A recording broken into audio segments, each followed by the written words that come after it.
faire les amis 3 heures. 3 heures de cruauté pour Monday Night Raw. Sans doute l'une des pires reviews de Raw que j'ai fait sur la chaîne parce qu'il y a plein de facteurs qui ont joué là-dessus. Premièrement, le show était dégueulasse de A à Z. Je vais pas vous le cacher. Pour moi, j'ai pas du tout aimé. Plein de personnes également étaient de mon avis. Plein de personnes n'ont pas aimé. Des personnes également qui ont aimé. C'est votre droit. Justement, au contraire, vous aimez, tant mieux pour vous. C'est votre avis. Moi, je donne le mien. Vous donnez le vôtre également. Et puis, il y a eu des jours meilleurs également hier pour moi. Je vais pas dire que c'était vraiment pas non plus la meilleure journée que j'ai passée de ma vie. Donc voilà, c'était un peu compliqué, mais j'ai quand même fait la review de Raw. Mais malheureusement, j'avais vraiment pas envie de la faire, comme je vous l'ai dit. Si vous l'avez loupé, bah franchement, autant des fois mes vidéos, je vous incite à aller les voir parce qu'elles sont vraiment bien. Autant celle-là, si vous la loupez, c'est pas grave. Déjà, si vous avez loupé le Raw, vous avez économisé 3 heures de votre vie ou 30 minutes si vous regardez les highlights. Et vous avez économisé également 30 minutes de votre vie en ne pas regardant ma vidéo. Mais ça c'est pas grave. Ça, c'est pas grave. C'est notre histoire. Par contre, cette review de SmackDown, là, j'ai envie de la faire. Là, j'ai envie de la faire. Pourquoi? Parce que SmackDown Live. SmackDown Live, que demander de mieux? 5 points positifs, 2 points négatifs pour ce show. Il était très bon le show de SmackDown ce soir. Vraiment très très bon. Et j'ai envie d'en parler. Pas comme le Raw d'hier où j'en avais mais strictement mais rien à faire. Là j'ai envie d'en parler parce qu'il peut se passer de très bonnes choses. Je vais vous donner mes hypothèses comme d'habitude. Mais voilà, avant de commencer, je vais faire une petite aparté. Voilà, une petite aparté. Ceux qui regardent les reviews de SmackDown, je pense que vous êtes un peu les abonnés les plus fidèles, bien évidemment. Voilà, j'ai quelque chose pour vous. J'ai quelque chose pour vous les abonnés. Alors, je vais vous montrer ça tout de suite. Alors, attendez, je décroche juste ça de mon mur. Je reviens 2 minutes. Je suis là. Hop. Voilà. Comme ça. Allez. Voilà. Voilà. C'est là. Voilà. Alors, je vais vous montrer ça. Alors, aujourd'hui, nous sommes le mercredi. Voilà, nous sommes mercredi à 10 h. Il y a eu la sortie des nouvelles places parce que oui, en France, donc à Paris, ça sera donc le 14 mai 2019. Il y aura un live event à Paris, comme l'année dernière lors du vlog que j'avais fait. Donc c'était à l'Accor Hotel Arena. Et du coup, Aix-en-Provence, je vais peut-être pas y aller. Je ne sais pas du tout si je vais y aller à Paris, je ne sais pas du tout. Mais Aix-en-Provence, c'est sûr que je n'irai pas. Mais j'ai acheté la place, les amis. J'ai acheté la place, comme vous pouvez le voir, elle est là. Il n'y a aucun fake, etc. C'est en ringside. C'est une place ringside. Écoutez bien, c'est une place ringside, pardon. 95 €. La place est à 95 € en ringside si vous allez sur Ticketmaster. Donc ça c'est pour la place à Aix-en-Provence. Hein, je compte quand même le rappeler. J'ai toujours été très honnête avec vous. Vous le savez très bien. Jamais je vous mentirai sur quoi que ce soit. La place c'est pas du fake. Hein, c'est vraiment moi qui l'ai acheté. Hein, voilà. Elle coûte 95 €. Et aujourd'hui je décide du coup, vu que je n'irai pas, de l'offrir à un de mes abonnés. Et si aucun abonné ne la veut, voilà, tant pis, je la revendrai sur le bon coin. C'est pas grave, au pire, voilà, je la vendrai sur le bon coin. Mais vous êtes ma communauté, vous êtes la chose principale actuellement sur ma chaîne. La place sur ringside, j'ai acheté 95 €. Vous êtes des abonnés à moi. Je vous vends cette place. Donc si ça intéresse quelqu'un, je vous vends cette place pour le live event à Aix-en-Provence qui sera donc le vendredi 10 mai 2019 à 20 h. Au lieu que vous l'achetez par exemple à 95 €, je vous la vends à 85 €. 85 €.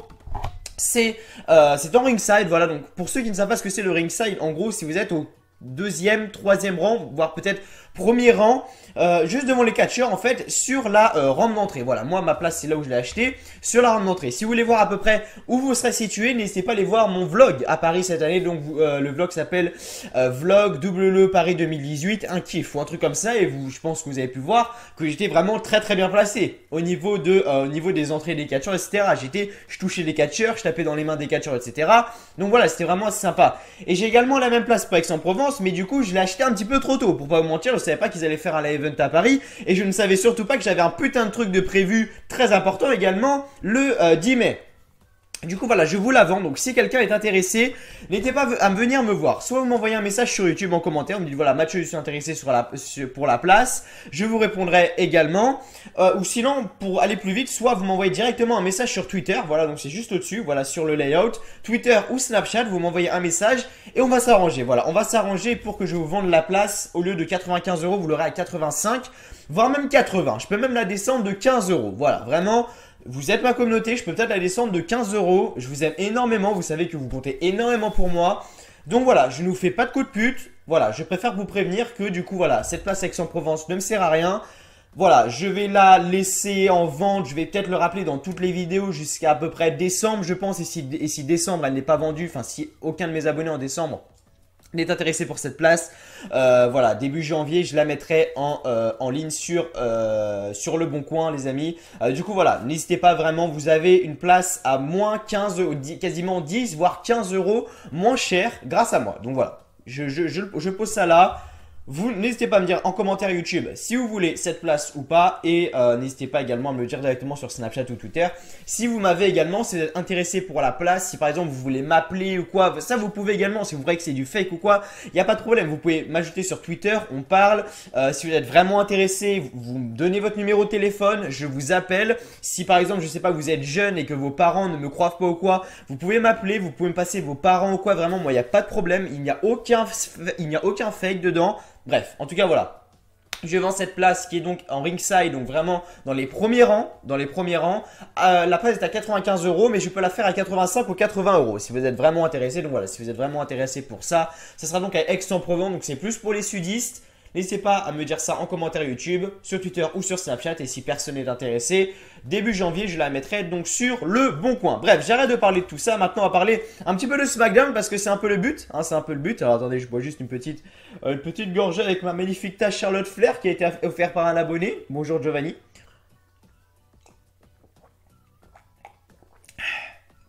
On va parler un petit peu du show hein, également. Donc... ouais, je pense que c'est bon. Je pense que je peux parler du show. Alors, rien n'en empêche, c'est bon. Je pense que je peux parler du show. Bref, on va commencer par les points négatifs pour finir en beauté par les points positifs. Alors, les points négatifs, c'est la rivalité Charlotte contre Becky Lynch. Oui, je sais. Avant Elimination, j'ai dit que c'était peut-être la meilleure rivalité des Women's de l'année 2018. Et clairement, je le pensais vraiment. Mais là, quand je vois ça... honnêtement, c'est loin d'être le cas maintenant. C'est pour ça que j'ai dit, Charlotte a perdu le titre beaucoup trop tôt. Ils auraient dû la laisser championne jusqu'au Super Showdown, voire même Evolution. Et ensuite donner le titre à Becky Lynch. Là, la feud n'a plus aucun intérêt. Elle est ennuyeuse, vraiment. Là, c'était juste vite fait des petits segments backstage. Alors qu'avant, on avait Becky Lynch qui traitait Charlotte de pute, qui la frappait. Becky Lynch qui était dans les gradins, donc était en ringside justement, qui avait enlevé sa perruque, elle avait attaqué Charlotte, enfin bref, tout un bordel. Et franchement, la rivalité est au top du top, mais alors là, j'arrive vraiment plus à m'intégrer dedans, donc c'est très compliqué. Naomi Asuka contre Sonya Deville et Mandy Rose. Pourquoi ce match-là, je n'avais pas la putain de moindre idée. Et ça, par contre, là, c'est vraiment le truc qui m'a juste, mais alors, outré. Ne jamais, et là, vraiment couper le son. Pendant ce match-là, je vous conseille de couper le son si vous regardez en VO, donc en anglais.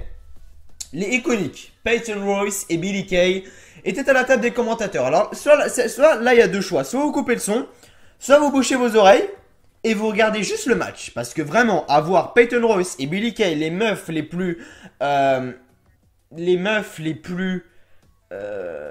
gênantes. Ah, voilà, c'est ça le mot que je cherche. Insupportables. En commentary, c'est pas ouf. Vraiment, c'est pas ouf. Mais voilà, deux petits points négatifs quand même. Mais après, voilà, 5 points positifs. Ça résume le show, tout simplement, les amis. On va parler de Teddy Ninja. Également Teddy Ninja qui était donc là ce soir. Qui a donc fait un match contre le champion des États-Unis. Quand même, Shinsuke Nakamura, c'est pas rien.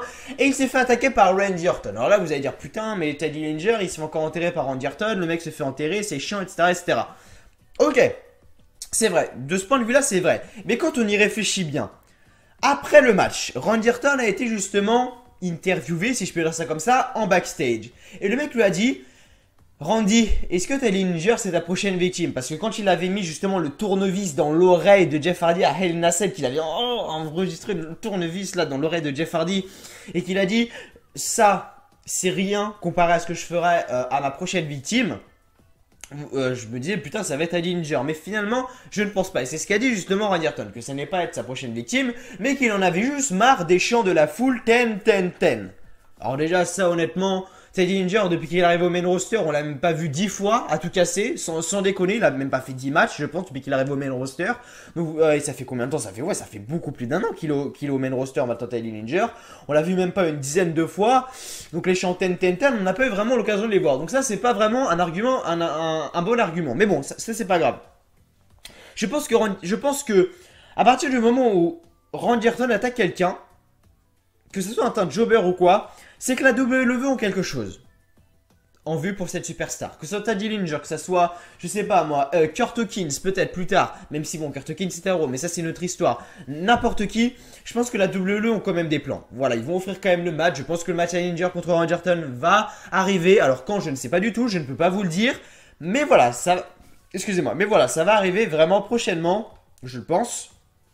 Après voilà, Randy Orton contre Teddy Dillinger, pour l'instant il n'y a rien d'officiel ou quoi, mais voilà, je pense que la WWE ont des plans pour Teddy Dillinger. Je dis ça, je dis rien, mais je pense que Teddy Dillinger va être remis au devant de la scène. Orchos et Carmella. Est-ce qu'on en parle de Orchos et Carmella? Pas vraiment. Je trouve que pas vraiment. Sur les réseaux sociaux ou quoi, on n'en parle pas vraiment de Orchos et Carmella, mais les deux font vraiment un travail magnifique. Carmella, nouvelle teinture de cheveux. Au passage, elle n'est plus blonde, elle est maintenant brune rosée. Brune rosée, un peu la couleur de cheveux de Sasha Banks, mais en un peu plus foncé, quand même, si vous voyez ce que je veux dire.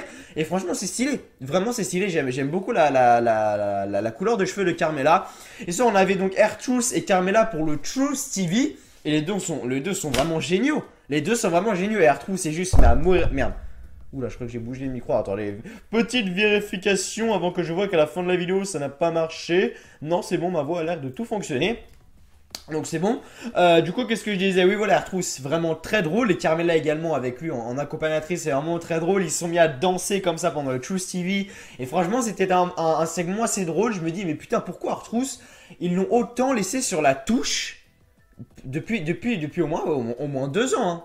Au moins 2 ans, ils l'ont laissé sur la touche. On l'a même pas vu R-Truth, alors qu'ils auraient pu faire vraiment beaucoup de segments assez drôles, le ramener des vieux travestis de merde en mode Bobby, avec la réalité avec Bobby Lashley, Sami Zayn à l'époque. Je sais pas si vous vous souvenez, ils avaient ramené des travestis sur le ring. Enfin bref, tout un bordel total en essayant de faire rigoler les fans et les gens qui regardaient, mais c'était plus malaisant qu'autre chose. Là voilà, ils font des petits segments comme ça avec R-Truth et Carmella, et c'est vraiment drôle. Donc voilà, Carmella et R-Truth vraiment au top. Un triple threat match pour le championnat de la WWE. Je m'explique dans un instant.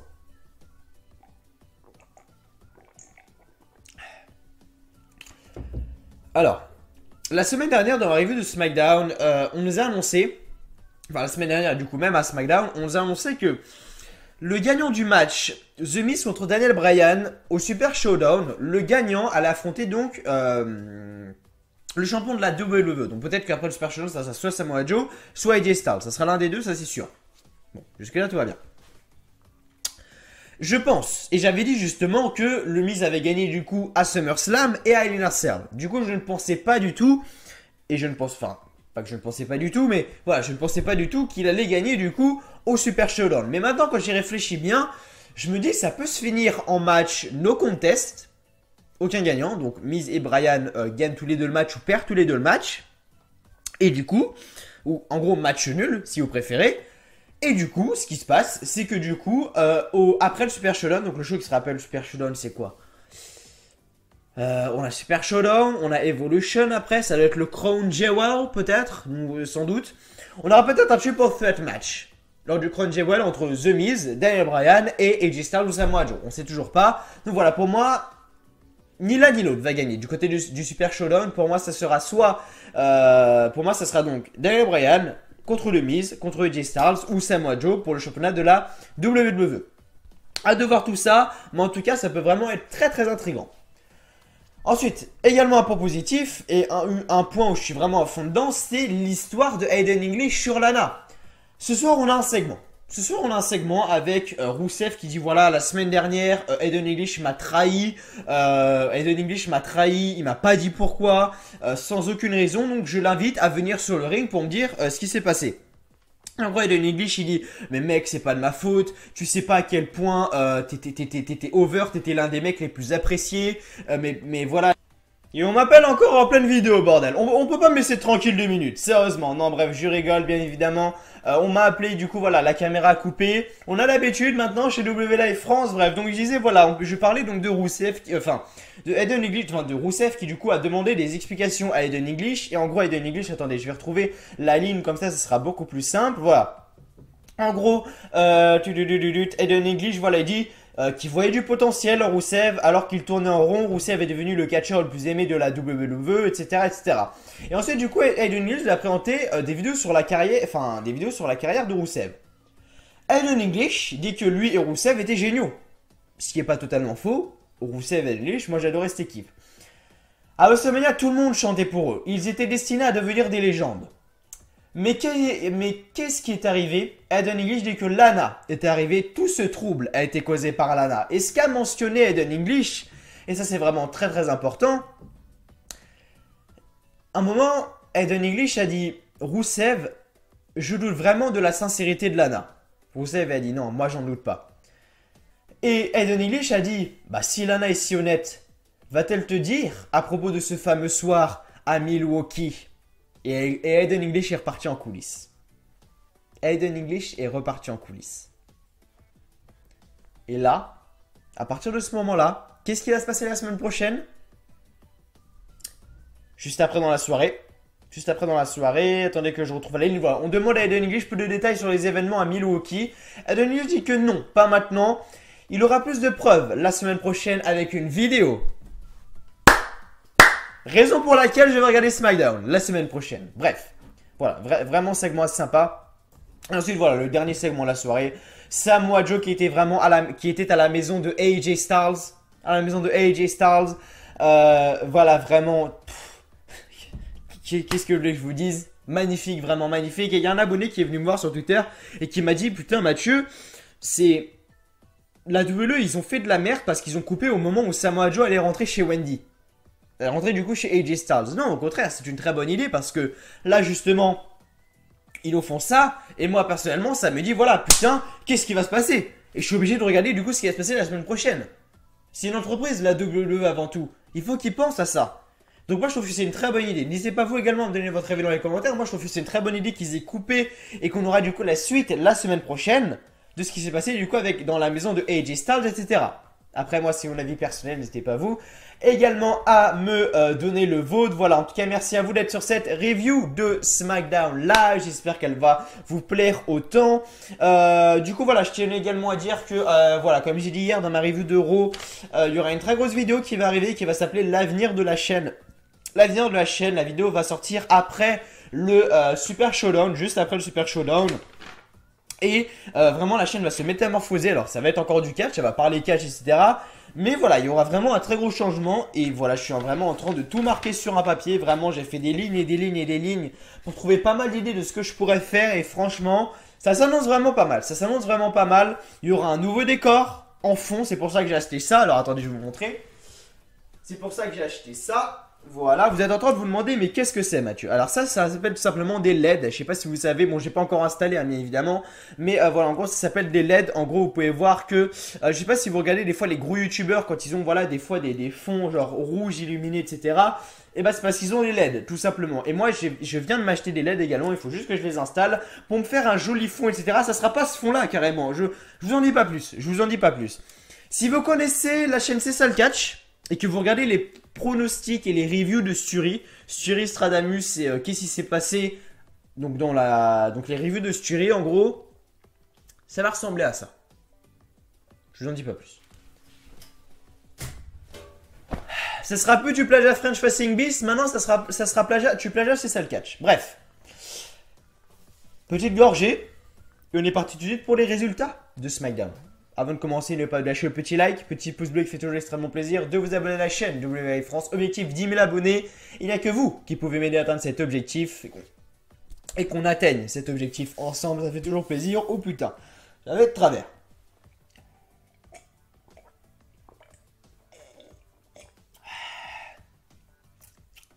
Boire du jus d'orange, vraiment, il n'y a rien de meilleur. Donc, WWE SmackDown, en direct de Denver dans le Colorado. Les commentateurs, Tom Phillips, Corey Graves et Baron Saxton. Le show de SmackDown commence avec la musique de Miz, mais on retrouve Carmella et R-Truth sur le ring pour un Truth TV. R-Truth, vous êtes la bienvenue sur la Truth TV.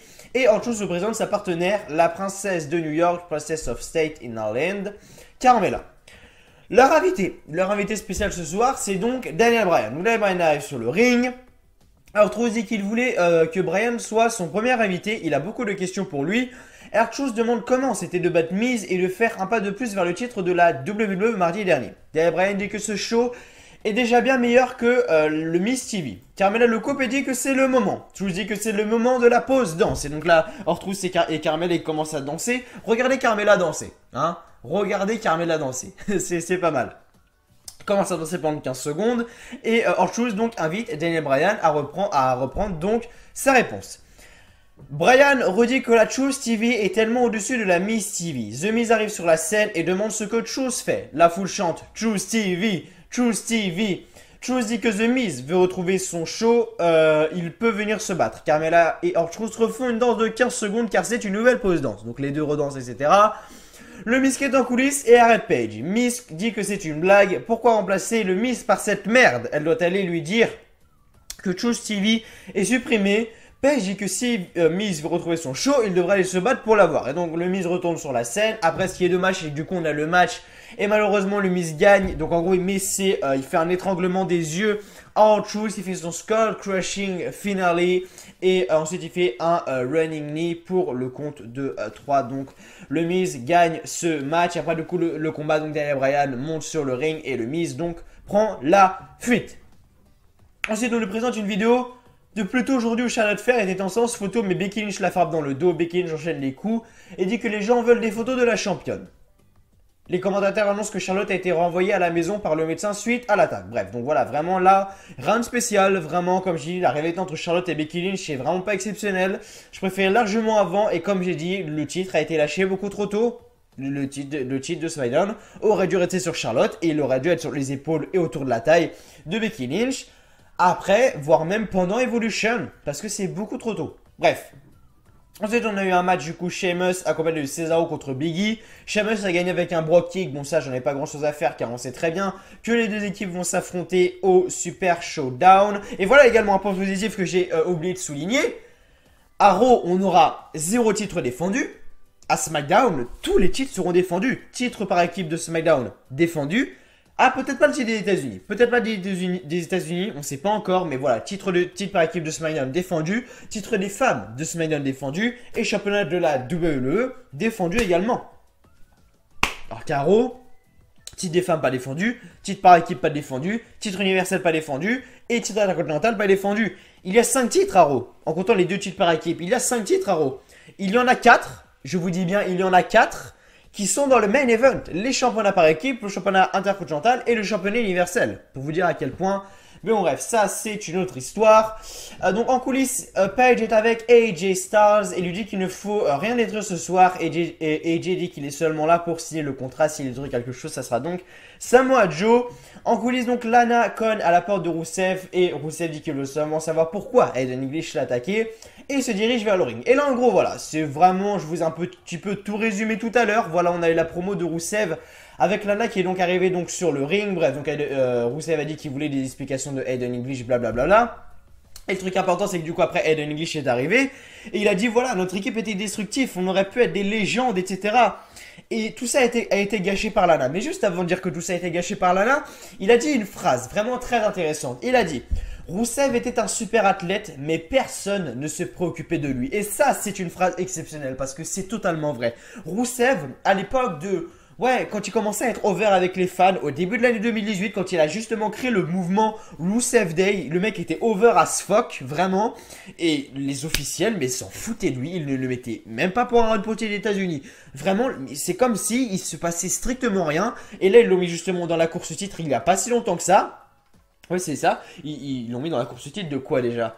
Et, ah oui, Aiden English sur Rusev du coup, ouais, pour la course titre des titres par équipe du coup.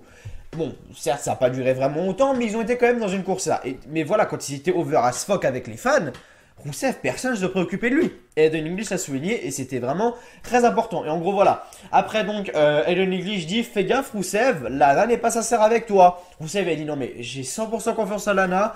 J'ai totalement confiance en elle. Et après, Rusev, donc Aiden English a dit si Lana est si honnête, va-t-elle te dire à propos de ce fameux soir à Milwaukee? Et Aiden English est juste reparti en coulisses.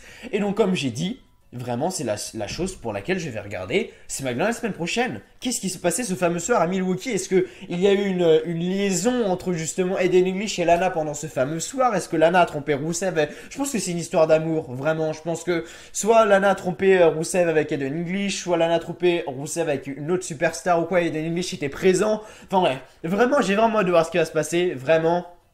Et de retour en coulisses, donc Lana est avec Rusev et elle dit qu'elle ne sait pas de quoi Aiden English parle. Rusev dit qu'elle ne comprend pas pourquoi il parlait de Milwaukee.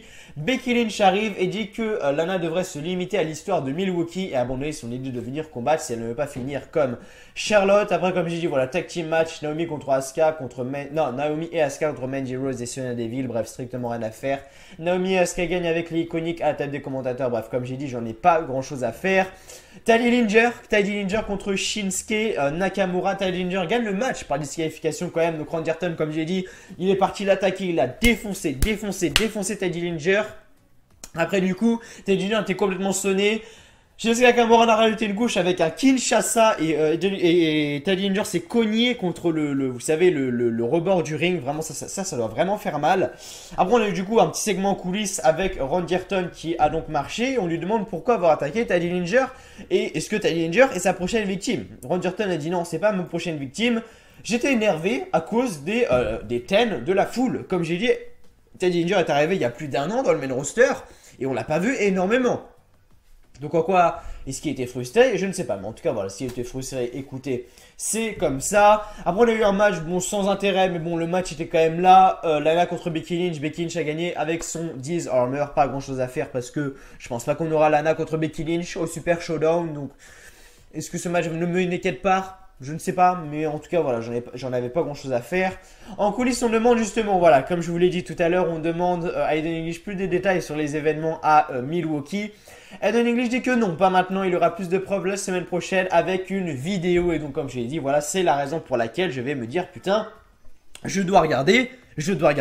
Qu'est-ce qui va se passer la semaine prochaine et qu'est-ce qu'il va nous montrer Aiden English comme vidéo? Est-ce qu'il va nous montrer justement la liaison? Peut-être qu'il va nous en apprendre plus. Voilà, vraiment, il peut nous apprendre plein de choses, Aiden English. Donc, j'ai vraiment hâte de voir tout ça. Et enfin, dans le main event, la fin du show, si je peux dire ça comme ça, on a Paige sur le ring pour faire donc la signature de contrat entre Samoa Joe et AJ Styles. Donc, Paige arrive sur le ring. Elle nous présente le champion de la WWE, AJ Styles. Ensuite, elle nous dit, bon voilà, maintenant, le challenger, Samoa Joe. Là, gros vide, Samoa Joe n'arrive pas. Samoa Joe, gros vide, il n'arrive pas non plus. Et AJ Styles dit que Joe n'aura jamais eu suffisamment de couilles pour venir signer en personne. Et ensuite, voilà, on se retrouve sur l'écran géant. Et là, vraiment, c'était très intéressant. Sur l'écran géant, donc vous savez, le titre en tronc, ça s'appelle... On retrouve Samoa Joe et en même temps, AJ Styles signe le contrat. Bon, AJ Styles, il n'en a rien à faire. Samoa Joe prend la caméra comme ça, il filme comme ça sur le côté et on voit qu'il y a marqué sur la boîte aux lettres Wendy Styles. Enfin, non, Styles Family ou un truc comme ça, mais il y avait marqué Styles dessus. Donc il s'installe ensuite devant la porte de AJ Styles. Samoa Joe qui devrait... Samoa Joe dit que AJ devrait prendre son téléphone et appeler Wendy. Mais malheureusement, il n'a pas son téléphone sur le ring. Ce sera donc une surprise. Il a amené un cadeau avec lui. Et Joe il sort une poupée pour les enfants donc, de AJ Styles. Et Joe demande si AJ commence à avoir peur. Joe décide finalement de sonner à la porte et dit que papa est à la maison. Et bam, le show se termine maintenant. C'est la raison pour laquelle je vais me dire, mais qu'est-ce qui s'est passé? Est-ce que la semaine prochaine, on va commencer directement le show avec des images avec marqué Last Week, avec des images, enfin des vidéos qu'on n'a pas vues, où Samoa Joe est entré dans la maison de Wendy Styles, enfin de AJ Styles. Et qu'est-ce qu'il a pu faire? Peut-être qu'il, je sais pas, il aurait pu enfermer ses enfants ou quoi. Vraiment, il peut se passer plein de choses. Et j'ai vraiment envie de voir ça. Mais bien évidemment, la WWE nous réserve des surprises, même si je me dis... Ok, on aura peut-être ça, mais ok, il entra dans la maison, mais qu'est-ce qu'il fera? Parce que c'est quand même une fille, Wendy. Alors qu'avant, quand Randy Orton était venu dans la maison de Triple H, ou non, c'était l'inverse. Non, c'est Triple H qui était venu dans la maison de Randy Orton. Oui, c'est ça, si, c'était ça. Triple H qui était venu dans la maison de Randy Orton. Bon, c'était des mecs, donc ils pouvaient se taper dessus. Mais là, c'est une fille et un gars. Je pense pas qu'il y aura de segment bagarre, vous voyez ce que je veux dire, mais en tout cas voilà, comme j'ai dit, on verra tout ça la semaine prochaine, mais voilà, ce qu'il faut retenir de SmackDown, c'est vraiment qu'il y a de très bonnes choses lors de ce SmackDown Live, j'ai vraiment hâte de voir ce qui va se passer prochainement du côté de SmackDown. Je le rappelle qu'après le Super Showdown, il y aura une vidéo qui s'appellera donc l'avenir de la chaîne avec plein d'idées que j'ai marquées sur cette petite feuille, voilà, soyez là pour la vidéo après le Super Showdown. Je rappelle que si vous êtes intéressé pour cette place pour le live event à Aix-en-Provence, n'hésitez pas à venir me voir en commentaire et me dire voilà Mathieu, je suis intéressé. Vous pouvez avoir 10 € de moins sur cette place en ringside pour Aix-en-Provence. Donc voilà, n'hésitez vraiment pas à venir me voir, que ce soit en commentaire YouTube, Twitter ou Snapchat directement pour en parler plus sérieusement. Peut-être 10 € de moins. Du coup voilà, c'est vraiment toujours assez sympa. En tout cas, merci à vous d'avoir regardé cette review de SmackDown. J'espère qu'elle vous aura plu. Si c'est le cas, n'oubliez pas de lâcher un petit like, un petit pouce bleu. Ça fait toujours extrêmement plaisir de vous abonner à la chaîne. Et moi, je vous dis simplement à dans 2-3 jours pour une nouvelle vidéo. Ça sera donc l'histoire du Big Show. J'espère que ça vous plaira. En tout cas, merci à vous d'avoir regardé. Et je vous dis simplement à la prochaine pour une nouvelle vidéo sur la chaîne. Prenez soin de vous. Très bonne journée, très bonne soirée. Bref, prenez soin de vous. Allez, ciao, bye bye.